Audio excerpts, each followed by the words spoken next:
السلام علیکم میرے عزیزو اقارب، میرے عزیزوں میں ہوں افتخار رفیع،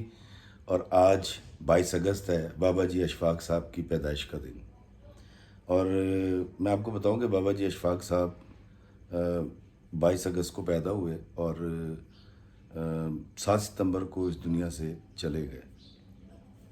یہ 16 دن کا دورانیہ انہوں نے 82 سال کی عمر میں طے کیا۔ آسانیاں بانٹنے کا درس دینے والا یہ درویش آسانیاں بانٹتا رہا، اور ان کے افکار ہم میں آج بھی موجود ہیں، اور ہم اور آنے والی نسلیں ہمیشہ اشفاق صاحب کے افکار سے سیکھتی رہیں گی۔ دوستو، آج صبح جب میں 5:30 بجے کے قریب واک کے لیے سیڑھیاں اترا تو مین گیٹ پر میرے ابا جی واکر تھامے دروازے سے باہر جھانک رہے تھے۔ تو میں نے پوچھا، مرشد خیریت، صبح صبح آپ دروازے پہ کھڑے ہیں؟ تو کہنے لگے، ہاں یار، وہ اخبار والے کا انتظار کر رہا ہوں۔ میں نے کہا، ابا جی اخبار والا تو 8 بجے آئے گا۔ کہتے 8 بج گئے ہیں۔ میں کہا نہیں ابا جی، ابھی 8 نہیں بجے، ابھی 5:30 بجے ہیں۔ تو میرے ابا جی کیونکہ ان کی نظر بہت زیادہ کمزور ہے، تو شاید اس وجہ سے وہ ٹائم نہیں دیکھ پائے تھے۔ پھر اس کے بعد ابا جی نے مجھ سے گفتگو شروع کر دی، اور میں نے جس طرح پہلے بھی گزارش کی تھی ایک بار کہ میرے ابا جی عمر کے اس حصے میں جہاں وہ بھول جاتے ہیں کہ کوئی بات کر چکے ہیں یا نہیں، تو اس لیے انہوں نے ایک واقعہ مجھے سنایا جو کہ وہ درجنوں بار پہلے بھی سنا چکے تھے، اور میں بڑے انہماک سے ہمیشہ کی طرح ایسے سنتا رہا جیسے وہ واقعہ میں پہلی بار سن رہا ہوں۔ پھر ابا جی کو احساس ہوا، کہتے یار سورج چڑھ گیا، تو جا کے واک کر۔ دوستوں، میں آج جب واک کرنے کے لیے گلشن اقبال پارک پہنچا تو اللہ کا نور پھیلا ہوا تھا، اور اس نور کی روشنی میں مجھے کھلے ہوئے پھول، دھلے ہوئے درخت بڑے واضح طور پر نظر آ رہے تھے۔ اور سب سے اچھی بات یہ ہوئی کہ اس روشنی میں مجھے اپنے ارد گرد کے لوگوں کے چہرے صاف دکھائی دیتے تھے، اور ان چہروں پر لکھی ہوئی پریشانی اور خوشیاں کے تاثرات میں بھانپ سکتا تھا۔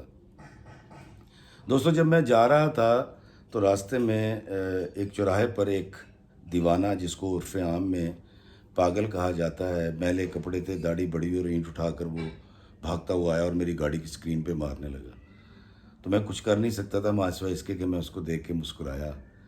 اور اس دیوانے نے مجھے غور سے دیکھا، اور پتہ نہیں اس کے دل میں کیا بات آئی، اور وہ اینٹ مارنے کا ارادہ ترک کر کے آگے بڑھ گیا۔ تو جب میں واک کر رہا تھا تو مجھے ایک دیوانہ یاد آ گیا جو آج سے 25-26 سال پہلے لکشمی چوک میں فلموں کے بڑے بڑے قد آدم جو بورڈز لگے ہوتے تھے ان پر اینٹیں برسایا کرتا تھا، اور وہ اینٹ جہاں جا کر گرتی تھی وہاں کھڑے ہو کر وہ کچھ بڑبڑایا کرتا تھا۔ تو ہم نے جب پتہ کیا ارد گرد کے لوگوں سے تو پتہ ہی چلا کہ اس کا نام بھولا ہے، جس کو اردو میں بھولا اور پنجابی میں بھولا کہتے ہیں۔ کہتے ہیں جی بھولا جو ہے وہ رکشہ ڈرائیور تھا۔ اس کی بیوی بہت خوبصورت تھی، اور یہ بہت غریب آدمی تھا۔ اس کا ایک رشتہ دار، قریبی رشتہ دار پنجاب یونیورسٹی میں داخل ہوا، اور اس کے پاس جگہ نہیں تھی، تو بھولے نے اس کے ساتھ مہربانی یہ کی کہ اس کو اپنے گھر پہ ٹھہرا لیا، اور اس کا نتیجہ یہ نکلا اس نیکی کا کہ ایک روز بھولے کو پتہ یہ چلا کہ اس کا وہ رشتہ دار بھولے کی بیوی کو لے کر بھاگ گیا۔ بھولا اپنے ارد گرد کے لوگوں کے پاس گیا، اس نے اپنی داد رسی چاہی، مدد مانگی، لیکن لوگوں کے پاس کیونکہ وقت نہیں تھا تو سب نے اس کو یہ کہا کہ تو کالا بھی ہے اور تو پڑھا لکھا بھی نہیں ہے اور تو صحیح سے کماتا بھی نہیں تھا، تو تیری بیوی خوبصورت بھی تھی اور پڑھی لکھی بھی تھی، اور اس غربت میں وہ بھاگتی نہ تو کیا کرتی، اس کی داد رسی کہیں سے نہیں ہوئی۔ بہرحال وہ اداروں میں گیا، ایف آئی آر درج ہوئی، اور وہ یہ کہتا پھرتا تھا کہ مجھے خدا را میری بیوی واپس لا دو، میں اس سے بہت محبت کرتا ہوں، میں اس کے بغیر نہیں رہ سکتا۔ لیکن ہم میں سے کوئی بھی اس کی مدد نہیں کر سکا، اور الٹیمیٹلی اس ڈپریشن نے، اس تکلیف نے اس کو پاگل کر دیا، مجنوں کر دیا، دیوانہ بنا دیا، اور اب وہ لکشمی چوک میں اینٹیں مارتا پھرتا تھا۔ اب پتہ نہیں بھولا زندہ ہے یا نہیں زندہ، لیکن میں اس کو گھنٹوں بیٹھ کے دیکھا کرتا تھا، اور کبھی کبھی اس کو کھانا بھی کھلا دیا کرتا تھا اور چائے بھی پلا دیا کرتا تھا، اور غور سے سننے کی کوشش کرتا تھا کہ وہ کیا کہتا ہے، لیکن وہ بھاری سی آواز میں کچھ کہتا تھا تو سمجھ نہیں آتی تھی وہ کیا کہتا ہے۔ دوستو، آج ایک اور واقعہ بڑا کمال یہ ہوا کہ جب میں واک کر رہا تھا تو وہاں بہت سارے کوے جمع تھے، اور وہ چیخ رہے تھے، چلا رہے تھے، واویلا مچا رہے تھے. تو جب میں نے دیکھا قریب جا کے تو وہاں درخت کے ساتھ ایک تار تھی. اس تار کے اوپر کوئی ڈور بندھی ہوئی تھی. اس ڈور کے اندر ایک کوے کا پیر پھنس گیا تھا، اور یہ تمام ہزاروں کوے اس کی مدد کے لیے وہاں پہنچ گئے تھے. اور انہوں نے اتنا شور مچایا، اتنا واویلا مچایا کہ جو مالی جو ہوتے ہیں پارک کے، ان کے پاس ایک لمبی ڈانگ ہوتی ہے جس کے اوپر ایک کٹر لگا ہوا ہوتا ہے جس سے وہ شاخیں کاٹتے ہیں. انہوں نے اس کٹر سے بانس کے ساتھ ایک ڈنڈا ایک اور اضافی باندھ کر اس دھاگے کو کاٹا، اور وہ کوا آزاد ہو گیا. اور یہ تمام کوے ہنسی خوشی وہاں سے چلے گئے. لیکن جب تک انہوں نے اپنے قبیلے کے اس کوے کو آزاد نہیں کروایا تھا تب تک وہ وہاں سے گئے نہیں تھے، کیونکہ وہ اس کو تکلیف میں دیکھ کر بھی خود بھی تکلیف میں آ گئے تھے. تو مجھے بڑا افسوس ہی ہوتا ہے کہ جب میں کسی انسان کو تکلیف میں دیکھتا ہوں تو میں افسوس کرتا ہوا پاس سے گزر جاتا ہوں، لیکن اس کی تکلیف کا کوئی بداوا نہیں کرتا، کیونکہ میرے پاس وقت نہیں ہے. انسانی ترقی بہت زیادہ ہو گئی، مشینیں آ گئیں، ادارے بن گئے، این جی اوز بن گئی. یہ تمام این جی اوز، یہ تمام ادارے ہمیں علاج مہیا کرتے ہیں، اور مٹیریل کی طرف یہ زیادہ ان کا جھکاؤ ہوتا ہے. اور ایکس رے سے لے کر اور سی ٹی اسکین اور پھر وینٹیلیٹر تک کی مشینیں بن گئی انسانی جسم کے لیے، لیکن انسان کی روح کے لیے، اس کے اندر کے لیے کوئی ادارہ اور کوئی چیز ایجاد ابھی تک نہ سائنس کر سکی اور نہ ہم کر سکے. دوستوں، پرانے وقتوں میں جو وہ جو تھڑے ہوا کرتے تھے جس کے اوپر ہم بیٹھتے تھے شام کو اور انٹریکشن کیا کرتے تھے، لاہور شہر کی بات کر رہا ہوں، یا گاؤں کے اندر چوپال ہوا کرتے تھے، یہاں جہاں چودھری، کمی اور ہاری اور ذیلدار، نمبردار، تھانے داری سارے بیٹھتے تھے اور ایک دوسرے کی بات سنتے تھے، اس کا حل نکالتے تھے. اور پھر اگر حل نہ نکلتا تھا تو اجتماعی طور پر دعا تو کرتے تھے کہ چلو ہاتھ اٹھاؤ جی اس کے حق میں دعا کرو، اور پھر اللہ تعالیٰ وہ مسائل حل کرتا تھا. تو ہم نے وہ چھوٹا سا اجتماع بھی چھوڑ دیا. اور سائنس نے ترقی کے باوجود کوئی کندھا ایسا نہیں بنایا جس پر سر رکھ کر کوئی شخص رو سکے اور دل کا حال کہہ سکے اور ٹینشن سے بچ جائے. اور کوئی کان ایسا سائنس نہیں بنا سکی کہ جس سے دل کا حال کہا جائے اور وہ کان سنتا رہے اور داد رسی کرے، کیونکہ ہم بہت مصروف ہو گئے، ہمارے پاس وقت نہیں ہے دینے کے لیے.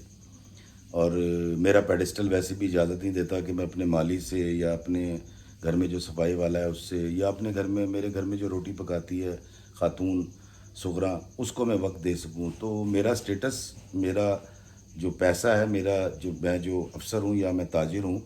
یا میں کمپیوٹر انجینئر ہوں، میرے پاس وقت نہیں ہے ان لوگوں کے لیے. میرے پاس تو میرے بچوں اور بیوی کے لیے بھی وقت نہیں رہا کہ میں ان کے دل کی بات سن سکوں اور ان کو ٹینشن سے بچا سکوں. تو پھر ان تمام نا امیدی کی سچویشنز کے اندر پھر ایک بیماری پیدا ہوئی جس کا نام ہم سب جانتے ہیں، ڈپریشن ہے. اور اس ڈپریشن کے لیے جب میں ڈاکٹر کے پاس جاتا ہوں تو وہ مجھے 10-15 گولیاں دے دیتا ہے جو میں کھا کر سویا رہتا ہوں، لیکن میرے دل کی بات میرے دل میں ہی رہتی ہے اور اس کو کوئی سنتا نہیں ہے. تو جب تک بندے کو بندے سے جوڑنے کا کام نہیں ہوگا، ایک دوسرے کی بات سنی نہیں جائے گی، اور اس پر بڑا افسوس ہے یار میرے نال بھی ہویا سی، اللہ خیر کرے گا تو ٹھیک ہو جائے گا، اسی رب نال دعا کریں گے، جب تک اس طرح کے جملے جن کا فقدان ہو گیا بولے نہیں جائیں گے تو شاید بندہ بندے سے جڑے گا نہیں. دوستو، بابا جی اشفاق صاحب کہتے ہیں کہ جب 40-50 سال پہلے جدید رسالے چھپنے شروع ہوئے تو اس کے اندر ایک پزل چھپا کرتا تھا. تو کہتے ہیں ایک دن ایک پزل چھپا جس کے اوپر دنیا کا نقشہ بنا ہوا تھا. تو کہتے ہیں وہ ہم اس کا طریقہ کار یہ تھا کہ اس پزل کو بتائی ہوئی لائنز کے اوپر کاٹ لیا جاتا تھا اور پھر اس کو جوڑا جاتا تھا کہ اپنے ذہن کو چیک کریں کہ ہم کتنے ذہین ہیں. تو کہتے ہیں میرے کچھ دوست اور میں تو ناکام ہو گئے اس دنیا کے نقشے کو جوڑنے میں.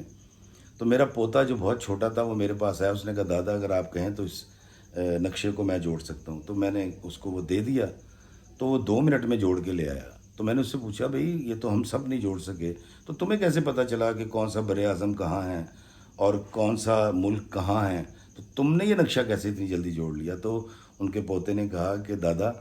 میں نے نقشہ نہیں جوڑا اور میں نہیں جانتا کہ دنیا میں کون سا ملک کہاں ہے، کون سا بر اعظم کہاں ہے، لیکن اس نقشے کے پیچھے ایک بلیڈ کا اشتہار چھپا ہوا تھا، ایک تصویر تھی جس میں ایک شخص شیو کر رہا تھا، وہ بندہ تھا.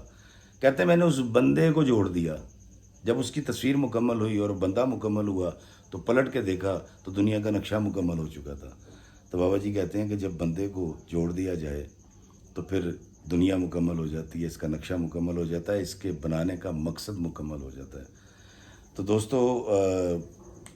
اللہ تعالیٰ مجھے بندے کو سننے کی، اس کے دل کی بات سننے کی توفیق عطا فرمائے، اس کی دل کی بھڑاس نکالنے کی توفیق عطا فرمائے، اس کے لیے کوئی آسانی پیدا کرنے کی توفیق عطا فرمائے جو میں نہیں کر پاتا، اور لیکن آج میں تہیہ کرتا ہوں کہ میں بندوں کے دلوں کے حال سنوں گا